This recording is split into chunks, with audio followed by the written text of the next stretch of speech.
art's kind of an emerging area of artistic practice where artists engage with biology. So sometimes this might mean they work with living organisms. Sometimes the artworks are actually living that you go and see. Sometimes they involve living organisms in their making, but then the organisms are killed, as in this exhibition, mostly.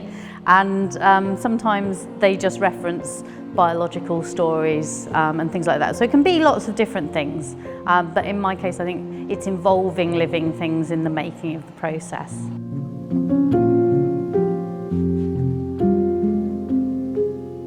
Fix-xhur ta' Settembru u ta' Ottubru, Spazju Kreattiv ospita lil Anna Dumitriu, artista mill-kamp tal-bijoarti li tistħarreġ temi differenti permezz tal-iskultura, l-installazzjoni u l-midja diġitali.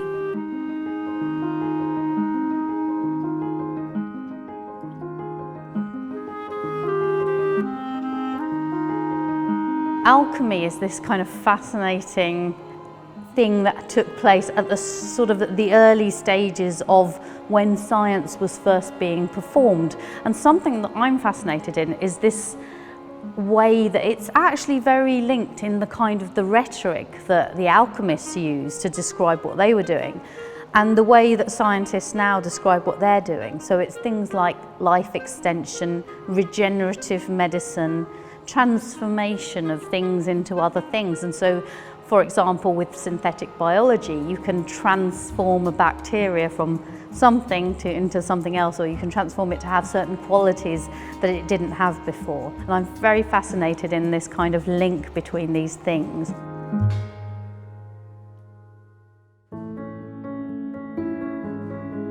There are so many stories in the show, and people can the idea is that you can kind of peel away layers of the work, so you can sort of get a taste of the story and maybe go and look it up more and learn more about it.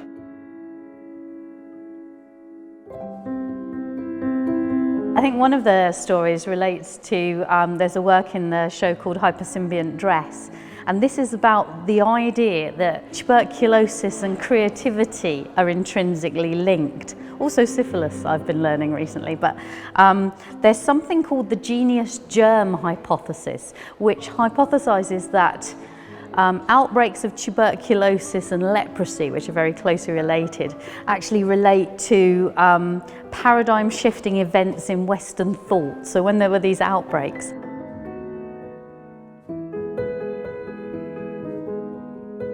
it's really interesting because we have the romantic poets, don't we? And we had John Keats, who was famously suffocating from tuberculosis and listening to the nightingale when he wrote Ode to a Nightingale. And Byron, he was very envious of Keats, and he actually thought he would like to have tuberculosis. Can you imagine wanting to have it? It became fashionable because it was associated with the intellectuals, with the artists, with the romantics.